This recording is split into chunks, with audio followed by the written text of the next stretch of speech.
Hey everybody, I'm back. I took some playsand, let it dry out in this little top of a to-go container, and basically smeared glue on here, rolled it in there, and kind of thumbed it in there to make it sort of textured.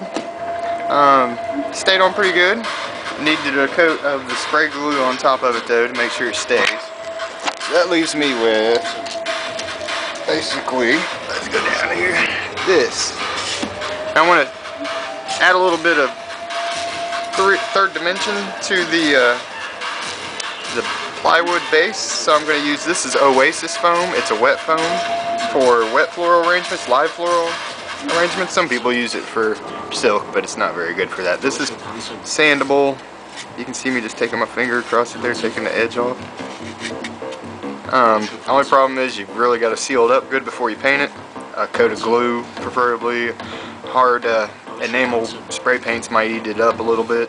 When you're working with balsa, you want to be careful because animals like your fat cat that squishes down the cushion on your couch will be very prone to wanting to play with this stick. And Mr. Turd Ferguson here is a destroyer of balsa. Okay, for the next step, I'm working on the base of the hut. And what I've done is I've cut up some Oasis foam, and I'm gluing it along the edges. And this, well, I should say, this is some joint compound slash spackling slash drywall mud, whatever you want to call it. I've mixed in a little bit of paint, gray, darker gray. It's giving me a little darker color to work with. And coats this foam. This was a recommendation of Trainaholic. Shout out to Trainaholic. But this is, well, here, I guess I better give you a better view of this if I can. I left an edge over here to be able to pick it up by. So this is Oasis foam, and I call it Bad Moon Hill. As you can see, the likeness, very faint likeness of a moon. And this stuff is drying right now. It's dry to the touch, but it's still, you see the dark ridges going through it where it's still got moisture in it. When it's completely dry, I will gently sand it, and I'll give it a coat of something to cover it, give it an extra protection layer so I don't chip this drywall stuff, because it does chip off. And if you give it a real good primer slash sealer before you even paint it, your chances are better that you're not going to chip it. But it's a lot harder than the foam is. You can sand this foam with your finger. So for the base, we've got the foam with some of the mud on it, and I have cut, these are the same rods that you'll use making a regiment tray. I don't know what the exact width is, if that's a 1/4 inch or what, but I've cut them up and made a bunch of stakes that while this is wet, I'm going to go in and put the stakes into the foam that is under the plaster.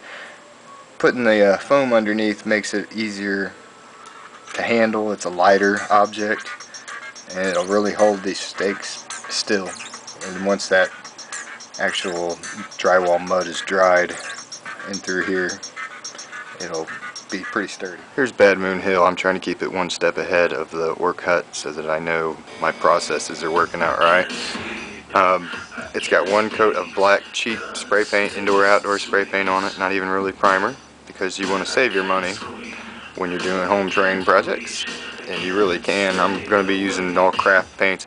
Basically everything that goes into all these projects are things that you can find at a hardware store, a flower shop, or a dollar store, because that's about all that's in my town. Yeah, 4 pizza places though, and about 10 churches. So, yeah. Okay, so you can see the stakes are now set into the plaster. This plaster, drywall mud, whatever you want to call it, is a little thinner in this side than over here. I put some under the hut and kind of did a little circle outline of where I want the hut to go by tapping it down in there. As you can see, it's still not mounted. I don't really plan on mounting the hut to the base. Makes it a little easier to transport. I want to keep the base separate. The side where I mixed the glue in, you can see if you squish into the foam while it's still wet, you get this nice broken rock effect into the that wall there. Hope you can see that. And all these stakes, I went back through, took a glue bottle, stuck it up to it, and just squirted along the line. And let's see how it works. Oh, oh, oh, oh, oh, oh, oh. Yeah, worked good.